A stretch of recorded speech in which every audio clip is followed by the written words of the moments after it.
প্রবাসীর স্ত্রী 2 সন্তানের জননির্লয় বেবিচার এবং প্রবাসীর স্বর্ণালঙ্কার ও নগদ টিয়া চুরির অভিযোগে দায়েরকৃত মামলা রামু থানার সাবেক এসআই শামসুল আরেফিন তুহার বিরুদ্ধে গ্রেফতারি পরোয়ানা জারি করেছিল আদালতে।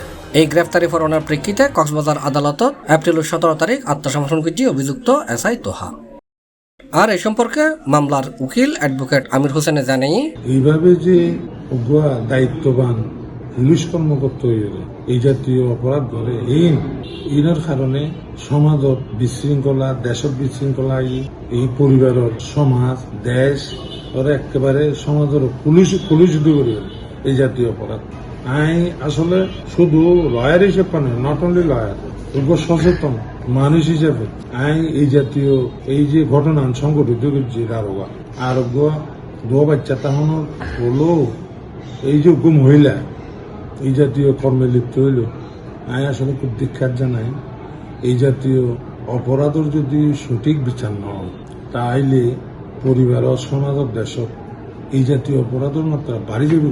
কোন হত্যা রাহাজানি হিনত্ব পারে ভয়াবহ ঘটনা। ইন্দি সরকারি বাহিনীর হন দায়িত্বরত ব্যক্তি আইন বহির্ভূত হন অপরাধলয় জরাইলি সমাজের বিরূপ প্রতিক্রিয়া সৃষ্টি হয় বলে মনে করে সচেতন মহল হলে।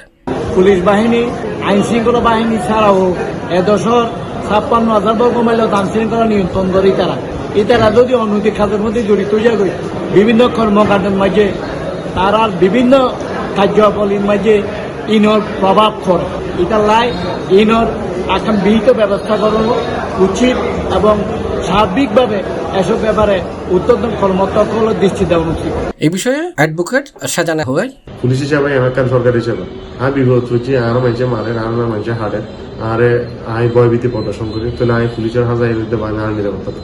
এখন পুলিশ যদি আর নিরাপত্তা নদীয়ে যদি অন্য আরো যদি করে দেয় আরো যদি ক্ষতিগ্রস্ত করে দেয় এখন তো আল্লাহ বিপরীত একখান অবস্থান তৈরি। সেবা গ্রহীত সেবা যেবা দাতা আছে ইতারা সম্পর্কের মধ্যে সবসময় সেবা গ্রহীত এবং দাতা একখান মনস্তাত্ত্বিক সুন্দর সম্পর্ক বিদ্যমান থাকে ইতারার মধ্যে।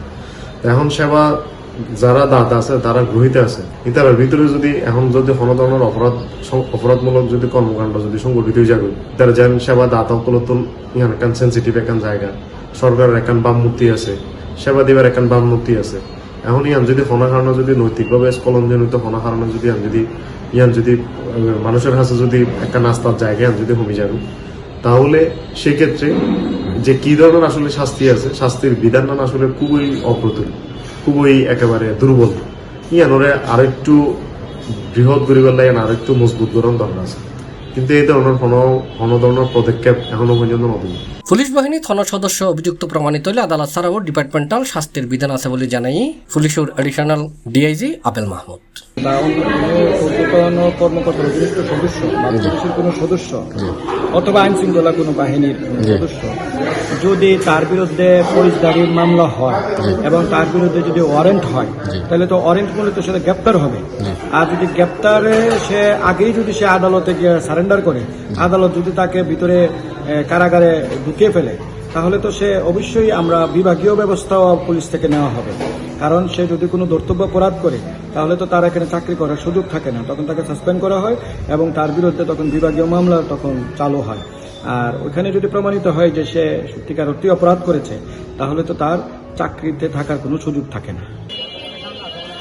C+ TV Chittagong.